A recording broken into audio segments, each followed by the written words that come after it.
एक दिन राजा और रानी दूसरे राज्य के राजा से मिलने गए, लेकिन रास्ते में ही उनका रथ एक पहाड़ी से गिर गया। यह बहुत बड़ा हादसा था। सूरजगढ़ की हालत बहुत खराब हो चुकी है। सेनापति विक्रम ने कर बढ़ा दिए और जो नहीं देता उसे जेल में डाल दिया जाता है। हाँ, सुना है कि राजा वीरेंद्र की बेटी को कई सालों पहले ही मार दिया गया था। अगर वो जिद्दा होती तो शायद इस अन्याय को रोक सकती थी। यह सुनकर सौम्या के मन में गुस्से और दर्द की लहर दौड़ गई। उसके अपने राज्य की प्रजा तकलीफ में थी और सेनापति विक्रम ने झूठ फैलाकर खुद को राजा घोषित कर दिया था। गुरुदेव, यह अन्याय है। सेनापति विक्रम ने मेरे राज्य पर कब्जा कर लिया है और मेरी प्रजा पर अत्याचार कर रहा है। बेटी, सत्य को अधिक समय तक छिपाया नहीं जा सकता। अब समय आ गया है कि तुम अपने राज्य को मुक्त करने के लिए आगे बढ़ो। सेनापति विक्रम को बंदी बना लिया गया और प्रजा के सामने लाया गया। सौम्या ने उसे उसके पापों की सजा दी। उसे आजीवन कारावास में डाल दिया गया ताकि वह अपने किए पर पश्चाताप करे। सूरजगढ़ अब स्वतंत्र था और प्रजा ने अपनी सच्ची राजकुमारी को पाकर हर्ष और उल्लास से राज्य की जय जयकार की। राजकुमारी सौम्या की जय, न्याय की विजय।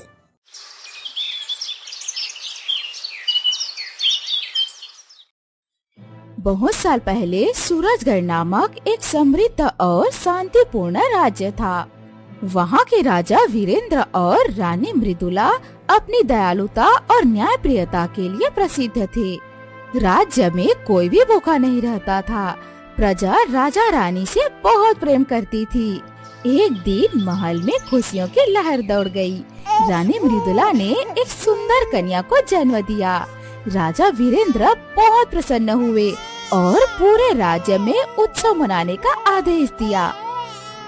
आज मेरा सबसे बड़ा सपना पूरा हो गया। हमारी प्यारी पुत्री का जन्म हुआ है। महाराज, देखिए कितनी सुंदर और कोमल है हमारी बेटी सौम्या। महाराज, राजकुमारी के जन्म से पूरे राज्य में खुशी की लहर दौड़ गई है। प्रजा भी इस खुशी को मनाने के लिए तैयार है। तो फिर पूरे राज्य में मिठाइयाँ बांटी जाए और महल में भव्य उत्सव रखा जाए। राज्य में कई दिनों तक आनंद का माहौल बना रहा। सौम्या धीरे धीरे बड़ी होने लगी। वह बहुत प्यारी और होशियार थी। राजा और रानी उसे बहुत प्यार करते थे। लेकिन यह खुशी ज्यादा दिनों तक टिक नहीं सकी। एक दिन राजा और रानी दूसरे राज्य के राजा से मिलने गए, लेकिन रास्ते में ही उनका रथ एक पहाड़ी से गिर गया। यह बहुत बड़ा हादसा था। महल में जब यह समाचार पहुंचा तो सन्नाटा छा गया। पूरे राज्य में शोक की लहर दौड़ गई। सौम्या उस समय बहुत छोटी थी और कुछ समझ नहीं पा रही थी। राजा वीरेंद्र और रानी मृदुला अब हमारे बीच नहीं रहे। ये राज्य और छोटी राजकुमारी अब अनाथ हो गई है। ये बहुत बड़ी त्रासदी है। हमारे प्रिय राजा और रानी नहीं रहे। अब इस नन्ही राजकुमारी का क्या होगा? महल में उदासी छा गई। छोटी राजकुमारी सौम्या को यह समझ नहीं आ रहा था कि उसके माता पिता कहाँ चले गए हैं। माँ पिताजी कहाँ हैं? मुझे उनके पास जाना है। बेटी, वे एक लंबी यात्रा पर गए हैं, लेकिन याद रखना वे हमेशा तुम्हारे साथ रहेंगे। राजगुरु और मंत्री ने सौम्या को संभालने की कोशिश की, लेकिन बिना माता पिता के वह अकेली पड़ गई थी। सूरजगढ़ अब राजा के बिना था और धीरे धीरे राज्य में हलचल शुरू हो गई। कई लोग सोचने लगे कि अब राज्य का भविष्य क्या होगा। राजा वीरेंद्र की मृत्यु के बाद सूरजगढ़ का माहौल बदलने लगा। राज्य को एक नया शासक चाहिए था, लेकिन राजकुमारी सौम्या अभी बहुत छोटी थी। इसी बीच सेनापति विक्रम ने अपने मन में लालच और सत्ता की भूख पाल ली। वह सोचने लगा कि यह सुनहरा अवसर है जब वह स्वयं सिंहासन पर बैठ सकता है।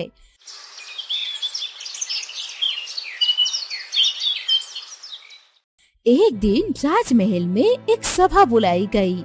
सेनापति विक्रम ने सभा में अपनी योजना सबके सामने रख दी। राजा वीरेंद्र के जाने के बाद राज्य को एक मजबूत शासक की जरूरत है। एक छोटी बच्ची राज्य नहीं संभाल सकती, इसलिए अब से मैं इस राज्य का नया राजा हूँ। ये असंभव है। राजा वीरेंद्र ने सौम्या को अगली शासक घोषित किया था। हम उनकी इच्छा के विरुद्ध नहीं जा सकते। सेनापति विक्रम, ये राजद्रोह है। एक दिन ये बच्ची बड़ी होकर राजा वीरेंद्र की तरह न्यायप्रिय शासक बनेगी। तुम अपनी हद में रहो। लेकिन सेनापति विक्रम के पास पहले से ही अपनी सेना थी। वह किसी की भी नहीं सुनता था। तुम बुढ़े मंत्री और राजगुरु मेरे रास्ते में नहीं आ सकते। ये राज्य अब मेरे अधीन होगा। इसके बाद सेनापति विक्रम ने अपने सैनिकों को आदेश दिया कि वे सौम्या को महल से निकाल दे। मंत्री विश्रांत और राजगुरु ने बहुत कोशिश की, लेकिन उनकी कोई नहीं सुनता। रात के अंधेरे में कुछ सैनिक नन्ही राजकुमारी को उठाकर महल से बाहर ले गए। छोटी सौम्या कुछ समझ नहीं पा रही थी। मुझे कहाँ ले जा रहे हो? मुझे माँ पिताजी के पास जाना है। अब तुम्हारा इस महल से कोई रिश्ता नहीं। ये तुम्हारा न्याय भाग्य है। सैनिक उसे महल से बहुत दूर जंगल में छोड़कर चले गए। नन्ही सौम्या अकेली, भूखी और डरी हुई थी। उसे समझ नहीं आ रहा था कि अब वह क्या करेगी। वह घने जंगल में इधर उधर भटक रही थी। रात होते ही अंधेरा और ठंड बढ़ने लगी। पक्षियों की आवाजें और जंगली जानवरों की गर्जना सुनकर उसका दिल तेजी से धड़कने लगा। लेकिन सौम्या ने हिम्मत नहीं हारी। वह जानती थी कि अगर उसे जिंदा रहना है तो कुछ करना होगा। उसने पास के एक पेड़ के नीचे सूखे पत्ते बिछाए और वहीं सोने की कोशिश करने लगी। अगली सुबह जब सूरज की किरणें जंगल में फैली तो सौम्या को एक बूढ़ा साधु दिखाई दिया। वे सफेद वस्त्र पहने लाठी के सहारे धीरे धीरे चलते आ रहे थे। उनकी आंखों में अपार शांति थी। बेटी, तुम यहाँ अकेली क्या कर रही हो? मुझे महल से निकाल दिया गया। अब मेरे पास कोई नहीं है। डरो मत बेटी, हर संकट के पीछे कोई ना कोई सीख छुपी हुई होती है। अगर तुम हिम्मत रखोगी तो ये कठिन समय भी बीत जाएगा। महात्मा चंद्रेश्वर बहुत दयालु और ज्ञानी व्यक्ति थे। वे जंगल में एक आश्रम में रहते थे और कई शिष्यों को शिक्षा देते थे। उन्होंने सौम्या को अपने साथ रहने का प्रस्ताव दिया। अगर तुम चाहो तो मेरे साथ चल सकती हो। मैं तुम्हें जीवन की सच्ची शिक्षा दूंगा और तुम्हें आत्मनिर्भर बनाऊंगा। हाँ महाराज जी, मैं आपके साथ चलूंगी। मुझे सीखना है कि कैसे इस दुनिया में खुद को बचाया जाए। इसके बाद सौम्या महात्मा चंद्रेश्वर के साथ उनके आश्रम में रहने लगी। वहाँ उन्होंने सौम्या को वेदों की शिक्षा दी, ध्यान और योग सिखाया। धीरे धीरे सौम्या ने अपने डर को पीछे छोड़ना शुरू कर दिया। महात्मा चंद्रेश्वर ने उसे सिर्फ ज्ञान ही नहीं बल्कि आत्मरक्षा के गुण भी सिखाए। राजकुमारी, अगर तुम अपना राज्य वापस पाना चाहती हो तो तुम्हें सिर्फ बुद्धिमान ही नहीं बल्कि ताकतवर भी बनना होगा। मुझे सब कुछ सीखना है गुरुदेव। मैं अपने माता पिता का सम्मान वापस लाना चाहती हूँ। महात्मा चंद्रेश्वर ने उसे तलवारबाजी, धनुष बाण और युद्ध कला सिखाई। सौम्या हर दिन कठिन अभ्यास करती और हर चुनौती को स्वीकार करती।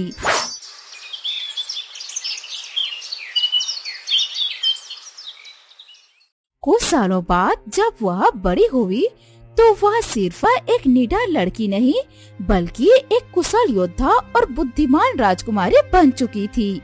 अब समय आ गया था कि वह अपने राज्य को वापस पाने के लिए अपनी यात्रा शुरू करे। साल बीतते गए। सौम्या अब एक बहादुर, तेज तर्रार और बुद्धिमान लड़की बन चुकी थी। महात्मा चंद्रेश्वर की शिक्षा और कठोर प्रशिक्षण ने उसे एक निडर योद्धा बना दिया था। एक दिन सौम्या जंगल से गुजर रही थी, तभी उसे कुछ व्यापारी आपस में बात करते दिखे। वह छिपकर उनकी बातें सुनने लगी। सूरजगढ़ की हालत बहुत खराब हो चुकी है। सेनापति विक्रम ने कर बढ़ा दिए और जो नहीं देता उसे जेल में डाल दिया जाता है। हाँ, सुना है कि राजा वीरेंद्र की बेटी को कई सालों पहले ही मार दिया गया था। अगर वो जिद्दा होती तो शायद इस अन्याय को रोक सकती थी। यह सुनकर सौम्या के मन में गुस्से और दर्द की लहर दौड़ गई। उसके अपने राज्य की प्रजा तकलीफ में थी और सेनापति विक्रम ने झूठ फैलाकर खुद को राजा घोषित कर दिया था। उसने तुरंत महात्मा चंद्रेश्वर के पास जाकर उनसे सारी बातें बताई। गुरुदेव, यह अन्याय है। सेनापति विक्रम ने मेरे राज्य पर कब्जा कर लिया है और मेरी प्रजा पर अत्याचार कर रहा है। बेटी, सत्य को अधिक समय तक छिपाया नहीं जा सकता। अब समय आ गया है कि तुम अपने राज्य को मुक्त करने के लिए आगे बढ़ो। सौम्या ने निश्चय कर लिया कि वह अपने माता पिता के राज्य को अन्याय से बचाएगी। वह अपनी सेना इकट्ठा करने के लिए गांव-गांव जाकर लोगों से मिली। जब प्रजा को पता चला कि उनकी सच्ची राजकुमारी जीवित है, तो उनमें एक नई आशा जाग उठी। हम हमेशा से जानते थे कि राजा वीरेंद्र की आत्मा हमें देख रही होगी। अब हमें तुम्हारे नेतृत्व में लड़ने का सौभाग्य मिला है राजकुमारी। हम तुम्हारे साथ हैं सौम्या। हम अपने राज्य को मुक्त करवाएंगे। धीरे धीरे सौम्या के साथ बहादुर लोग जुड़ते गए। अब उसके पास एक शक्तिशाली सेना थी जो अन्याय के विरुद्ध लड़ने के लिए तैयार थी। सौम्या ने अपनी तलवार उठाई और अपने साथियों की ओर देखा। मैं अपनी जन्मभूमि को अन्याय से मुक्त करूंगी, यह मेरा कर्तव्य है। सौम्या अपनी सेना के साथ सूरजगढ़ की ओर बढ़ रही थी। उसके साथ गांव के बहादुर युवक, बुजुर्ग और सैनिक थे जो अपनी सच्ची राजकुमारी के नेतृत्व में अन्याय के विरुद्ध लड़ने के लिए तैयार थे। जैसे ही वे महल के पास पहुँचे, सौम्या ने सबसे पहले अपने पिताजी के वफादार मंत्री विश्रांत और आचार्य वशिष्ठ से मुलाकात की। राजकुमारी सौम्या, हमें विश्वास था कि तुम एक दिन वापस आओगी। तुम्हारी उपस्थिति ही इस राज्य के लिए एक नई आशा है। अब समय आ गया है कि अब सेनापति विक्रम को उसके पापों का दंड दे। वह वर्षों से प्रजा पर अत्याचार कर रहा है, अब और नहीं। सौम्या ने अपनी रणनीति बनाई। पहले उसने महल के दरबारियों और सैनिकों को विश्वास में लिया। बहुत से सैनिक सेनापति विक्रम से नाराज थे, लेकिन वे मजबूरी में उसका साथ दे रहे थे। सौम्या ने उन्हें अपने पक्ष में कर लिया। इसके बाद उसने सेनापति विक्रम के महल पर हमला करने की योजना बनाई। यह युद्ध केवल मेरे राज्य के लिए नहीं, बल्कि न्याय और सत्य के लिए है। हम अत्याचार के खिलाफ लड़ेंगे और सूरजगढ़ को स्वतंत्र कराएंगे। युद्ध आरंभ हुआ। सौम्या की सेना ने विक्रम के सैनिकों को चारों ओर से घेर लिया। विक्रम को यकीन नहीं हो रहा था कि एक लड़की उसके लिए इतनी बड़ी चुनौती बन सकती है। लड़ाई के दौरान सौम्या सीधे महल में घुसी और विक्रम से आमने सामने मुकाबला किया। तलवारें टकराई, लेकिन सौम्या की ताकत और प्रशिक्षण ने उसे विक्रम पर भारी कर दिया। अंत में सौम्या ने एक जोरदार वार किया, जिससे विक्रम घायल होकर जमीन पर गिर पड़ा। ये संभव नहीं। एक लड़की ने मुझे हरा दिया। यह न्याय की जीत है और अधर्म की हार। तुमने इस राज्य पर अन्याय पूर्वक शासन किया, लेकिन अब तुम्हारे अत्याचार का अंत हो चुका है। सेनापति विक्रम को बंदी बना लिया गया और प्रजा के सामने लाया गया। सौम्या ने उसे उसके पापों की सजा दी। उसे आजीवन कारावास में डाल दिया गया ताकि वह अपने किए पर पश्चाताप करे। सूरजगढ़ अब स्वतंत्र था और प्रजा ने अपनी सच्चे राजकुमारी को पाकर हर्ष और उल्लास से राज्य की जय जयकार की। राजकुमारी सौम्या की जय, न्याय की विजय। सेनापति विक्रम की पराजय के बाद सूरजगढ़ में नया सवेरा हुआ। प्रजा जो वर्षों से अत्याचार सह रही थी, वह अब मुक्त थी। हर तरफ उत्सव का माहौल था। लोग अपनी सच्ची राजकुमारी को दोबारा अपने बीच देखकर आनंदित थे। महल में एक भव्य सभा बुलाई गई, जहां सौम्या को विधिवत रानी घोषित किया गया। आचार्य वशिष्ठ ने मंत्रोच्चारण किया और सौम्या को राजमुकुट पहनाया।